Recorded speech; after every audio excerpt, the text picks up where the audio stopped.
Ladies and gentlemen, the makers of Fatima cigarettes and the entire cast and crew and technicians of Dragnet respectfully dedicate tonight's program to the memory of Barton Yarbrough, who created and portrayed the role of Sergeant Ben Romero.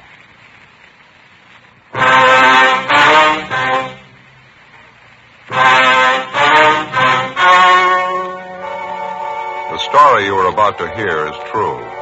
The names have been changed to protect the innocent. Fatima Cigarettes. Best of all, king-size cigarettes brings you Dragnet.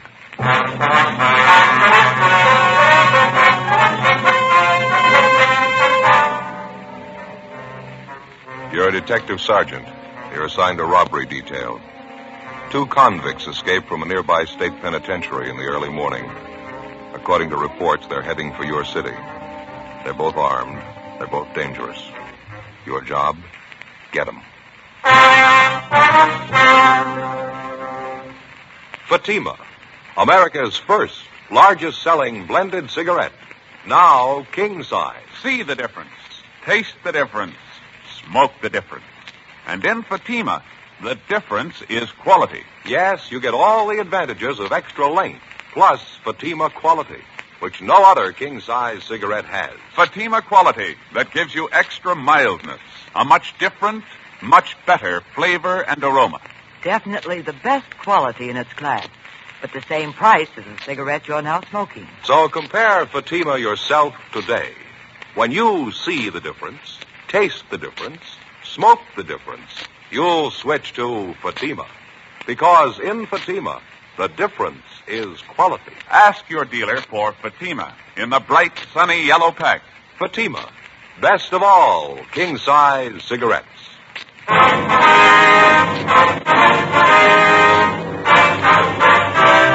Dragnet, the documented drama of an actual crime.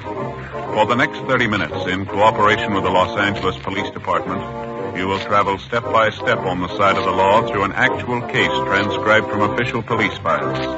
From beginning to end, from crime to punishment, Dragnet is the story of your police force in action.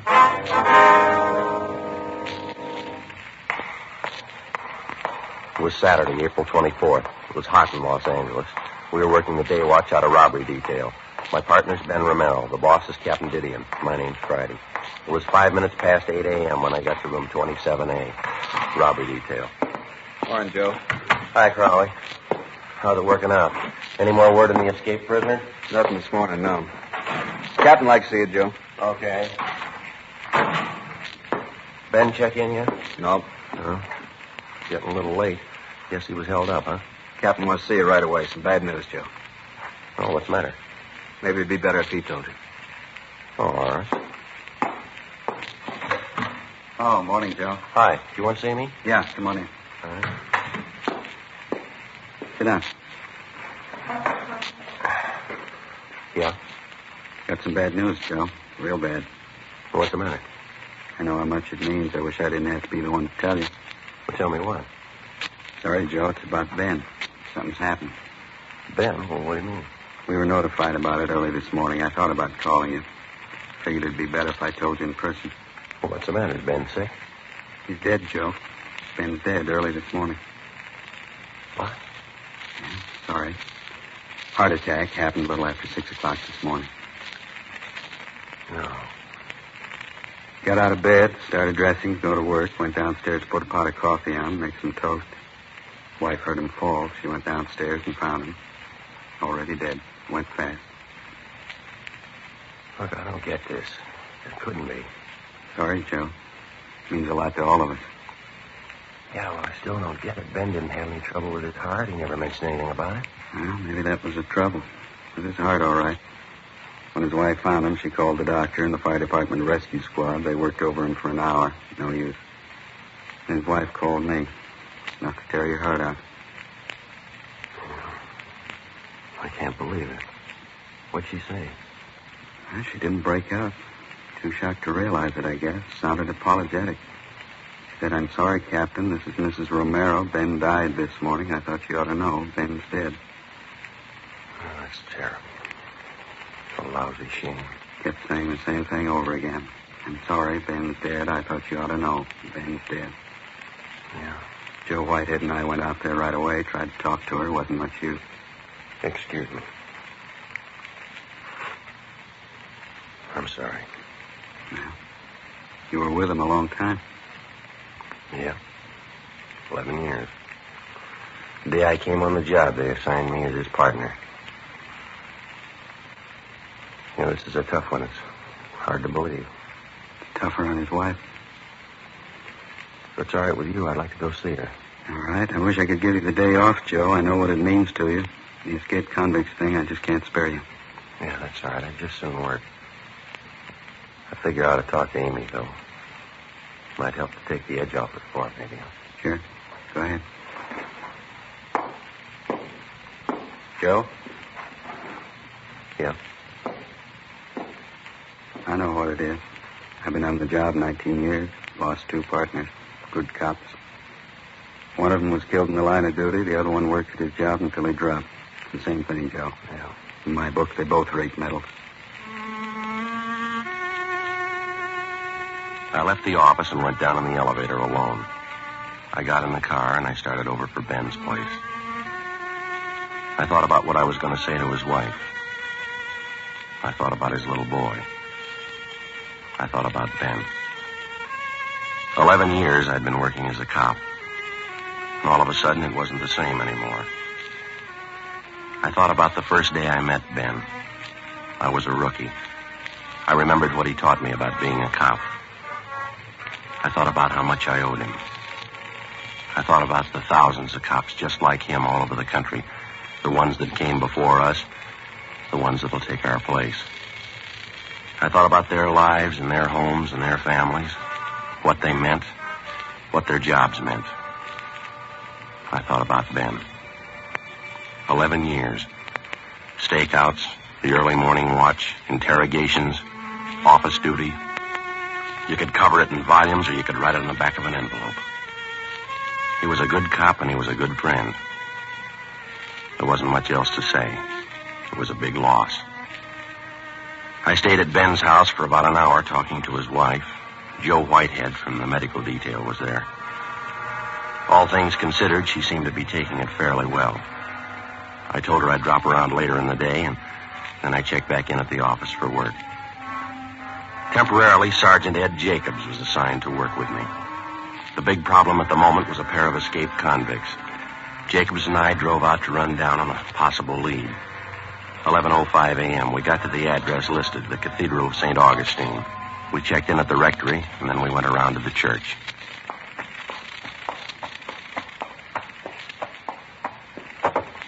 Go ahead. Okay.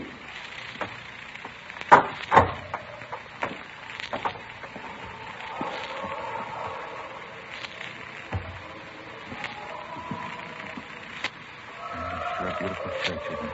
Yeah, a nice choir, isn't it? Wonder if they're holding services. No, choir's probably just practicing. You see the priest around anywhere, Ed? Oh, yeah, there's someone over by the side altar there. Looks like a padre. Yeah, come on. Easter hymns. Sure pretty, aren't they? Yeah, they sure are. It really takes me back. You'd never believe it, Joe. What's that? I used to be a boy tenor. Excuse me, please. Yes? Are you Father Newman? Yes, that's right. Can I help you? Police officer's father. I see. This is my partner, Sergeant Jacobs. My name's Friday. Oh, thank you. Housekeeper over at the rectory told us we could find you here. I'd like to talk to you for a few minutes if you got the time, Father. Let's see. I have confessions starting at 3 o'clock. Leaves me about 10 minutes. What was it about, Sergeant? Well, we're inquiring about a Stanley Blair, Father. We understand that you knew him fairly well. Oh, yes, I do. Matter of fact, I read about him in the paper this morning. The trouble he's in. Is that what you wanted to talk about? Yes, sir, that's right. We're making a check of all his known friends, his relatives. Very unfortunate, isn't it? Did the newspapers have the story correct? Yes, sir, I'm afraid so. Hey, I wonder if we could step outside, Father. We could talk out there without disturbing anyone in church. Surely, Sergeant. This way, please. Thank you. Certainly a tragedy. I mean, happening at Easter time. I'll remember the boy in my mass tomorrow. Lord knows he can use some prayers. Yes, sir, I guess he can.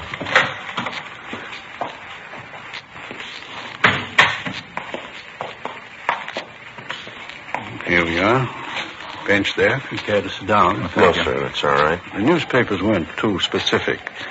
How did he manage to escape the way he did? I always thought state penitentiaries were well guarded. Well, apparently Blair was one of the trusted prisoners. It's a minimum security prison to begin with, Father. I see.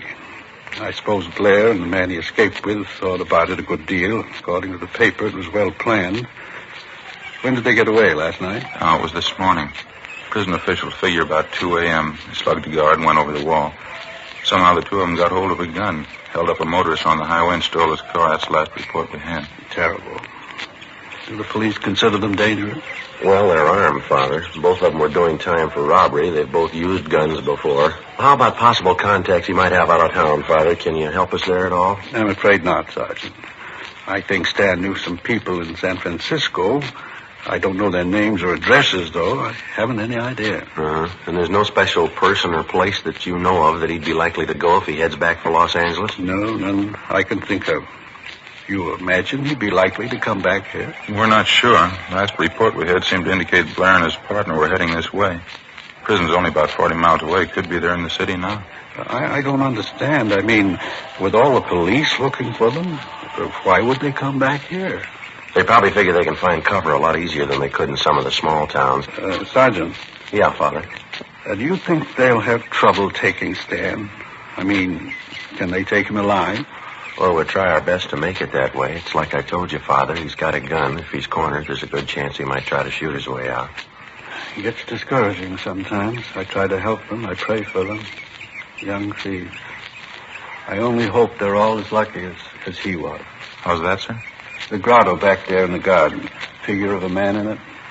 Oh, yeah. It's a statue of Dismas. One of the luckiest men who ever lived. I like to tell fellas like Stan about him. I don't think I understand, Father. You know the story of the crucifixion, the two men who were crucified with Christ. They were both thieves. A few minutes before he died, one of the thieves turned to Christ on the cross, confessed his crimes, asked our Lord to remember him. Christ told him, "This day you'll be with me in paradise." The man's name was Dismas. We like to call him the good thief. Oh, yeah.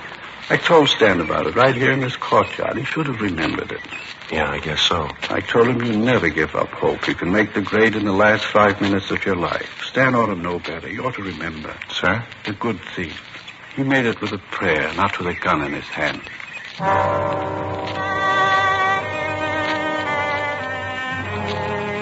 Before we left Father Newman, we gave him our card, and he gave us a list of 8 names and addresses, people in the neighborhood who'd known the escaped convict, Stanley Blair, before he was sentenced to the state penitentiary to serve time on his robbery conviction. 3:15 p.m. We met with Sergeants Max Herman and J.E. Crowley from robbery detail. We divided the list of names in half, and we began checking them out. Ed and I didn't have much luck on our end. Most of the people we talked to told us that they knew Stanley Blair, but none of them had seen, heard from him, or knew anything about his activities or his family since Blair had gone to prison 2.5 years before. Stakeouts were set up at 2 of the hottest places. 5:20 p.m. Ed and I went back to the office. Crowley was waiting for us. No luck on our end either. Same thing. Last they heard of him was when he was sent up. I guess that finishes it. Any late reports at all? Yeah, his teletype from the sheriff's office. It was waiting here when Max and I got back. Guess our hunch was right. Looks like they headed this way. Well, how do you mean? Somebody spot him? Just this side of West Covina. Held up a grocery store, slugged the owner. Got $23.40. Not going to take him far. Descriptions match out? Yeah, perfectly. Suspects believed to be 2 prisoners who escaped this day from California Institution for Men Chino. Stanley R. Blair, Wesley A. Russell. There's something else. Yeah? The grocery store they knocked over, they picked up another gun, the owner's. Description and serial numbers on it here. Got 20 rounds of ammunition, too. Supplementary APB's already out on it. How about a car? They switch over? They have. We don't know about it. Apparently they're still using the Buick coupe they took from that motorist this morning. No reports on it, though.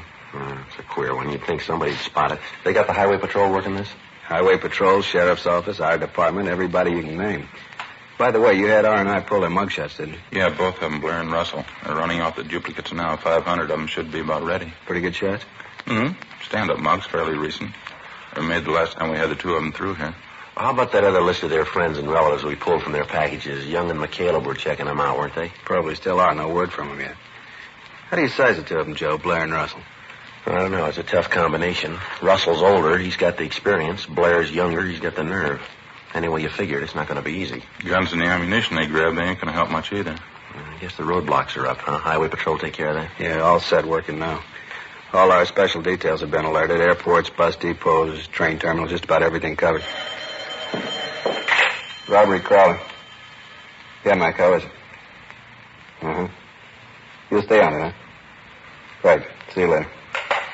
But Caleb, he and Young are still checking on friends of Russell, some of the places he hung out. Any luck? Nothing yet. Either one of you see the captain on the way in? No, he said he'd be over at the sheriff's office, didn't he? Hot shot. I'll get it. Yeah. What is it? Clothing store out on North Fig, 211 and Slugging. They're sure moving fast. Same? You got it, Blair and Russell. 5:55 p.m. A supplementary broadcast and an all-points bulletin were gotten out immediately on the two escaped convicts.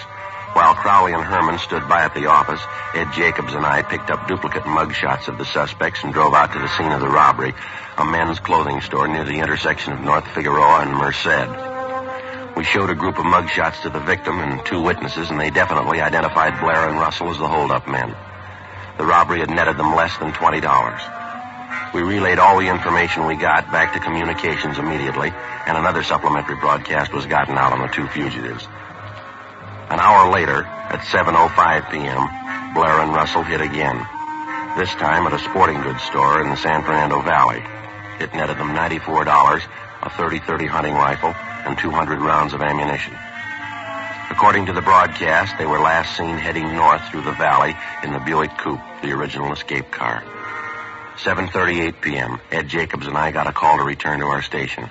We went back to the city hall. Got a hunch, Joe. It's going to be a long night. Yeah, it's a rough one. Guns and ammunition. If they want to make a stand, they're all ready for it. Can't see how they can go too far in that hot car. Roadblock set up. Somebody's bound to stop them. Well, they're doing all right so far. Go ahead, Joe. Yeah. Friday, Jacobs? Yeah, Captain, you want us in here? Not for long. Keep your coats on. Rest of the men have already left. What's the latest? Yes. Communication from the Ventura Sheriff's Office. Blair and Russell were spotted just across the county line. Sheriff figures they got them boxed in. How close? A lot of territory, 20-square-mile circle. Say they got Blair and Russell tied down inside, and they're on foot. We're sending up men to help out. You're two of them. 20 square miles is going to take a lot of men. Well, if we need more, we'll get them. It's no easy touch. They're desperate. You heard the latest? No, what's that? Last place they hit in the valley, they served notice they're not going to be taken alive, either one of them. Well, that's good sales talk. What do they got to back it up? 3 guns and a load of ammunition. If we want to take them alive, they swear it'll cost us 10 men. They'll kill 5 cops apiece. You any ideas? Yeah. Let's make liars out of them.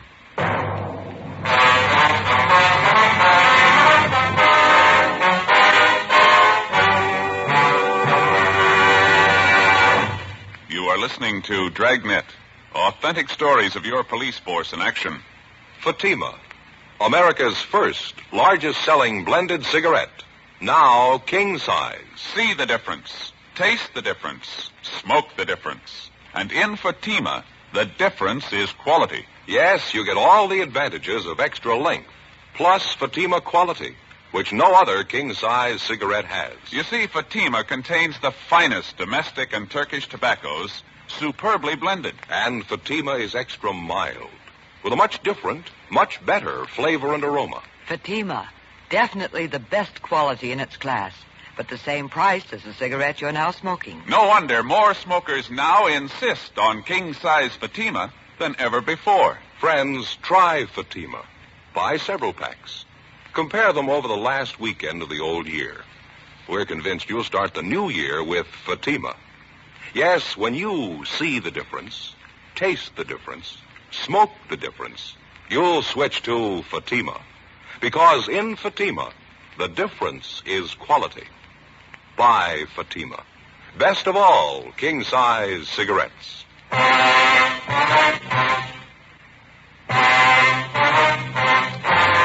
Saturday, April 24th, 9 p.m. Along with Captain Didion and a dozen other men from robbery detail, Ed Jacobs and I left the office and headed north up through the San Fernando Valley.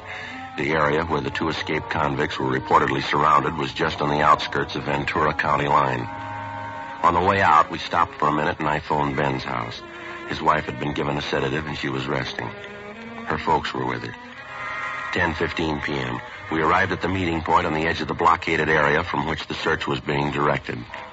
Communication facilities had been set up along with a field kitchen to feed the men taking part in the hunt. There were over 500 of them. From our office, the L.A. Sheriff's Department, the State Highway Patrol, the Ventura Sheriff's Department, and a couple of dozen private citizens who lived in the area. Together with Max Herman and Crowley, Ed Jacobs and I took up our position in the line of men that stretched north and east, then north again, circling the entire area. 20 square miles of it. The line drew slowly inward. 12 midnight. 1 a.m. No sign of the suspects. We stayed at it. You get no idea of the size of these hayfields till you start hiking them. Well, throw the light over there, will you, Ed? Irrigation ditch there. Right there? That it? Yeah. That's okay. It's a long hike. I'd sure like to see some of that hot coffee pretty soon. Yeah, same here. Nice setup they got, huh? That field kitchen? Yeah. Hey, Joe! Joe Friday! Yeah, Crowley. You got the riot gun, haven't you? Yeah, we got it. You want to send up another flare? Towards the clump of trees. Over this way. Light it up good, huh? Okay, Crowley. About a 45-degree angle, Joe. That ought to do it, huh? Yeah, okay. That ought to do it. Really lights it up, doesn't it? Yeah. You got any extra magnesium shells there, Ed? Yeah. Let me get one right here. Here you are. Thanks. There we go. Friday, that you? Yeah, Captain, over here. No use beating the brush here anymore. We're moving up 3 miles north. How come? Blair and Russell, they hit again, kidnapped an old couple from a farmhouse. They're still on foot? Yeah, as far as we know, they're hemmed in a 2-square-mile area. They may try to break out, use the old couple for a shield. Well, where's that leave us? I don't know. You think they'd harm the old couple? They kidnapped them. They're desperate. You figure it. 1:45 a.m. All of the men in the search party were shifted north to the area where the 2 escaped convicts and their kidnapped victims were last seen. 2 officers were sent to each farmhouse in the immediate neighborhood to make sure that the suspects and their victims were not hid out or that they were being held as hostages. The officers were ordered to remain at the homes in the event that Blair and Russell might try to find cover. The searching party moved in slowly over the affected area.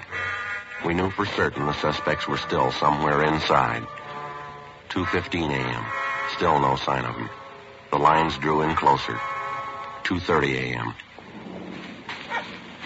Can't be much longer, that's sure. Yeah, well, I can't understand it. We should have jumped them by now. It's only a few hundred feet to go. There's the other line closing in toward us. Wonder if they could have slipped through. Beats me, Ed. Who's that coming? Can you see? Yeah, looks like Crowley. Yeah, huh? That's him. Joe? Ed? Yeah. Hiya. Over here. You got any word? They found the old couple tied up in an irrigation ditch half a mile south of here. They all right? Yeah, they're okay. Old lady's forehead, bad head wound. She was slugged. She and her husband have been taken to the hospital. How about Blair and Russell? No word. Just heard the captain ask for the car with a loudspeaker. He's over there now with Sheriff Durley. Well, they couldn't have gotten through the lines. They got to be around here somewhere. Doesn't figure we combed every foot of this neighborhood. Attention all officers. Attention all officers. This is Captain Didion. Return to your posts immediately. The search has been canceled. The search has been canceled. How about that? I don't know. Come on, let's find out. There he is, just getting out of the car. Captain? Yeah. What's the matter? Are we giving it up? No, maybe we've been going at it backwards. We've been trying all night to jump them. Got a new idea. Yeah? Maybe we can make them jump us. 2:48 a.m. Captain Didion and Sheriff Durley ordered the men to return to the sheriff's office. With the exception of 2 deputy sheriffs, Captain Didion, Sheriff Durley, and Ed Jacobs and myself, the rest of the searching party vacated the area. The plan was to give the general impression that the search had been called off in the hope that it might bring the suspects out in the open. Because of the darkness and the early morning fog settling over the terrain, we knew that the odds were all against us. Captain Didion and Sheriff Durley decided instead to try and lure Blair and Russell from wherever they were hiding out. Each of the small farmhouses in the immediate neighborhood, 8 of them in all, were already under surveillance. Each of the occupants were requested to park their cars in a conspicuous place outside their homes with the distributor heads removed. They were asked to turn all the lights off in their houses. In the event they heard anyone trying to start their cars, they were to remain indoors. Ed Jacobs and I were assigned to cover 2 of the houses. The other men covered the rest of them. The 2 houses that Ed and I were assigned to cover were separated by about 500 yards. We staked out in between the 2 of them. We waited. 4 a.m., 4:30. Sure cold, huh? Yeah.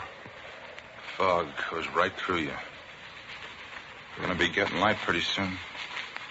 And Joe, I just remembered. Yeah, what's that? Easter morning. Wonder how long this is going to go. I promised to hide Easter eggs for the kids today. Yeah, if it's going to break, it has to break soon. It'll be daylight in a half hour or so, and they won't have a chance then. Wait a minute. Farmhouse down on the left? Yeah, sounds like it. Come on. Can you see the car? Wait a minute. Yeah, you cover the passenger side. I'll come up on the driver's side. And watch it. Joe, hustle. They're getting out of the car. All right, hold it up. Police officers. Watch it, Joe. Blair, Russell, you haven't got a chance. Throw down the gun. All right, Ed, let's give it back. All right, don't shoot. Throw out the guns. Come toward us with your hands open. Don't shoot, West. Do what they say. Come on out. Don't shoot, West. All right, come on. Keep coming. That's far enough. All right, cover him, Ed. I'll shake him down. Yeah. We'll break him. Look out, Joe! All right.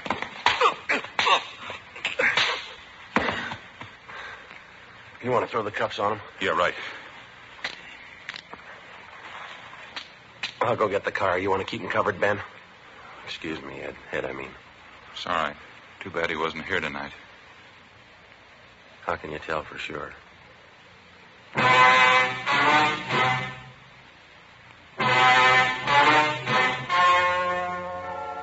The story you have just heard was true. The names were changed to protect the innocent. On July 16th, trial was held in Superior Court, Department 88, City and County of Los Angeles, State of California. In a moment, the results of that trial. And now, here is our star, Jack Webb. Thank you, George Fenneman. Friends, we all hope that you enjoyed listening to Dragnet in 1951. We all like to think that you'll be with us during the new year. On our part, we hope to do 2 things. To bring you the kind of entertainment you want, and to introduce you to Fatima. Fatima, America's first largest-selling blended cigarette, now king-size. And believe me, it's the best of all king-size cigarettes. So next time, buy a pack of Fatimas. Compare them yourself. When you see the difference, taste the difference, and then smoke that difference, I'm convinced that you'll switch to Fatima. Because in Fatima, the difference is quality.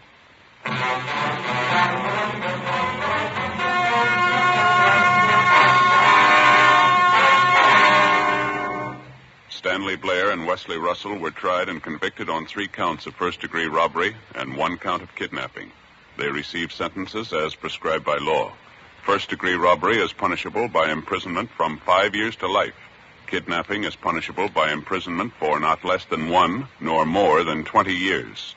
1 count of escape is still pending.